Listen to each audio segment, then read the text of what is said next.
Wah gila, tindakan politik Prabowo kali ini bener-bener cerdas sih, gue akuin. Tapi kalian tahu nggak cerdas gimana? Ayo kita diskusi. Oke, perkenalkan gue Robi, dosen baru dan gue suka diskusi.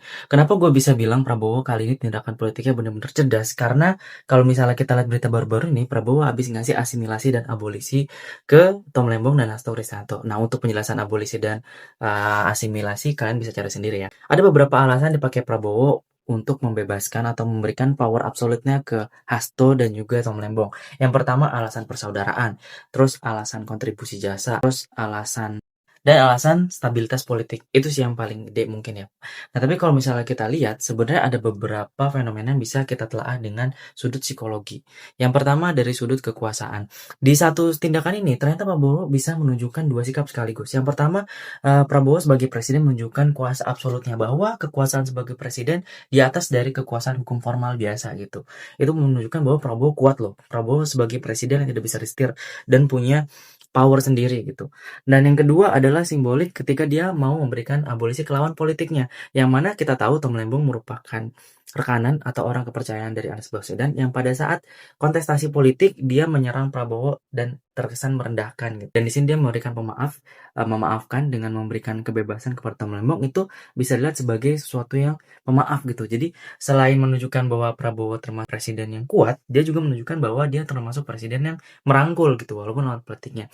Termasuk juga Hasto, yang mana kita tahu hubungan PDIP dengan sekarang partai yang berkuasa dengan koalisinya itu tidak baik-baik aja gitu, karena PDIP sebagai oposisi yang bisa dibilang satu-satunya gitu. Dan ini memberikan kesan bahwa Prabowo merangkul semuanya. Nah, kehebatan yang kedua adalah adanya kompensasi politik yang didapatkan oleh Prabowo.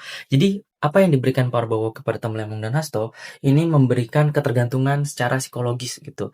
Yang pada akhirnya seseorang nantinya Tom Lembong dan Hasto walaupun mempunyai idealis akan berpikir ulang ketika mau menjadi oposisi atau mengkritik secara keras apa yang kebijakan yang keluar dari Prabowo. Ini sangat menguntungkan Prabowo karena di ke era kepemimpinannya Prabowo sangat sekali terlihat bahwa dia tidak ingin adanya riak-riak yang berisik gitu. Tidak pengen adanya demo, tidak ingin adanya stabilitas politik yang kacau balau gitu. Kita bisa lihat ke belakang selama kepemimpinannya Pak Prabowo, banyak sekali hal-hal yang viral terus diselesaikan oleh Prabowo langsung gitu. Pertanyaannya kenapa kasus ini baru dilakukan setelah dihukum gitu kan? Misalnya gue mikir bisa aja kenapa nggak dihentikan sebelum dijatuhkan vonis gitu. Gue nggak tahu alasannya kenapa, tapi kenapa nggak gitu. Mungkin gue lihat ada sisi strategi politik di mana ketika kasus ini udah membuat banyak orang kecewa dengan hukum dan keadilan Indonesia, Prabowo hadir sebagai hero-nya gitu. Nah, ini bisa kita lihat dari peran Prabowo di hal-hal sebelumnya gitu. Terlihat sekali bahwa ada indikasi sebagai fake heroes ketika udah ada keadilan yang terlukai, Prabowo datang untuk menjadi pembela kebenarannya gitu, fake heroes. Kenapa nggak dari awal dicegah gitu?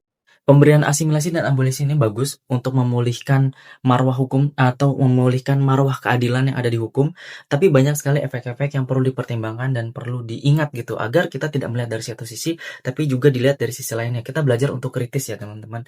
Oke, sisi lainnya adalah Prabowo ingin memperbesar in grupnya gitu. Jadi siapa yang diberikan abolisi dan jadi orang-orang yang diberikan pemaafan ini, dalam bentuk abolisi dan asimilasi, terindikasi sebagai lawan politiknya Prabowo. Dan ketika Prabowo memberikan maaf, ini berarti bahwa Prabowo ingin membuat in-groupnya lebih besar lagi, mengecilkan oposisi yang ada gitu, mengecilkan riak-riak kritis yang ada kepadanya gitu, agar dia bisa mengatur jalan pemerintahannya sesuai dengan apa yang diinginkan tanpa adanya gangguan gitu ya mungkin ya secara garis besar.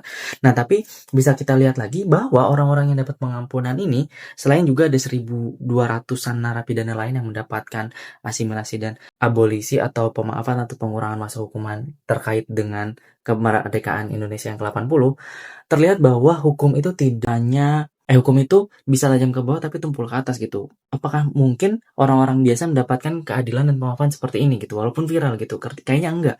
Hanya orang-orang yang punya privilege yang bisa mendapatkan ini. Nah, pertanyaannya adalah mau dibawa kemana hukum kita setelah ini gitu? Apakah masih bisa bertahan atau akan kembali ke seperti awalnya gitu?